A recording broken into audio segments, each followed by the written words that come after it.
আসসালামু আলাইকুম everyone, welcome back to my channel Roshni's kitchen. আমি আবারও হাজির হয়ে গিয়েছি আপনাদের মাঝে নতুন একটি রেসিপি নিয়ে। আর আজ আমি যেই রেসিপিটা বানাবো সেটি হচ্ছে ব্রেড কাস্টার্ড মালাই। অসম্ভব খেতে। আপনারা বাসাতে এটি ট্রাই করে দেখবেন আর কমেন্টের মাধ্যমে জানিয়ে দেবেন কেমন হয়েছে। আমার কাছে তো খুব দারুণ লেগেছে। প্লিজ এটি বাসাতে ট্রাই করে একবার হলেও ট্রাই করে দেখবেন। এখানে প্রথমে আমি গ্যাসটা অন করে দিয়েছি, কড়াইটা বসিয়ে 1 লিটার মতো দুধ দিয়ে দিয়েছি। আর এই 1 লিটার দুধটা কিন্তু অবশ্যই হাফ লিটার করে নিতে হবে জ্বালিয়ে। যেহেতু আমি এটি মালাই বানাবো, এটি আমি লিকুইড দুধ ব্যবহার করছি, আপনারা চাইলে গুঁড়ো দুধও ব্যবহার করতে পারেন। এখানে আমি নিয়ে নিয়েছি একটি বাটি আর নিয়ে নিচ্ছি কাস্টার্ড পাউডার। এটি বাজারে সব দোকানে আপনারা পেয়ে যাবেন। 2 চামচ মতো কাস্টার্ড পাউডার নিয়ে নিচ্ছি। এই কাস্টার্ড পাউডারের মধ্যে আমি সামান্য পরিমাণ পানি দেব, দিয়ে কাস্টার্ড পাউডারটা গুলিয়ে নেব। অবশ্যই এখানে খেয়াল রাখতে হবে, এখানে গরম পানি ইউজ করা যাবে না, এখানে ঠান্ডা পানি দিতে হবে।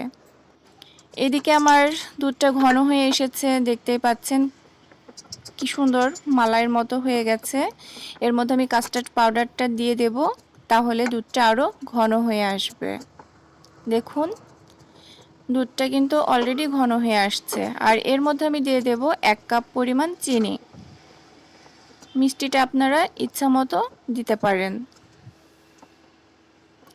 এবার জাল দেওয়ার ফলে এটা কিন্তু এই যে ঘন হয়ে এসেছে, এটা আমি নামিয়ে নেব। এখানে আমি পাউরুটিটা 2 সাইডের যে কালো অংশটা সেটা আমি কেটে ফেলে দিচ্ছি, আর মাছ থেকে এটা কেটে নিচ্ছি। এবার আমি সাজিয়ে নেব, সবগুলো পাউরুটি একসঙ্গে আমি সাজিয়ে নিচ্ছি। আর এখানে আমি কাঠবাদাম নিচ্ছি, কাঠবাদাম 5টি কাঠবাদাম কুচি কুচি করে কেটে নিয়েছি। নিয়ে নিচ্ছি বাটির মধ্যে দিয়ে দিচ্ছি গুঁড়ো দুধ, আর যে কাস্টার্ডটা আমি জাল দিয়ে নিয়েছিলাম সেটা আমি দিয়ে দিচ্ছি ভেতরে ক্রিম বানানোর জন্য। এই পুরটা আমি পাউরুটির মধ্যে দিয়ে দেব। ভেতরে সবগুলো একইভাবে আমি দিয়ে দিচ্ছি একটি চামচের সাহায্যে। এটা আমি ভেতরে সবগুলো দিয়ে ওপরে পাউরুটির আরেকটা অংশ এইভাবে দিয়ে দেব। বা সবগুলো সাজিয়ে আমি ওপরের যে মালাইটা সেই মালাইটা আমি দিয়ে দিচ্ছি। আর দিয়ে দেব কাঠবাদামগুলো। কি দারুণ দেখতে না, খেতেও অসাধারণ। আমার রেসিপিটা যদি আপনাদের ভালো লেগে থাকে তাহলে প্লিজ ট্রাই করে দেখবেন। আর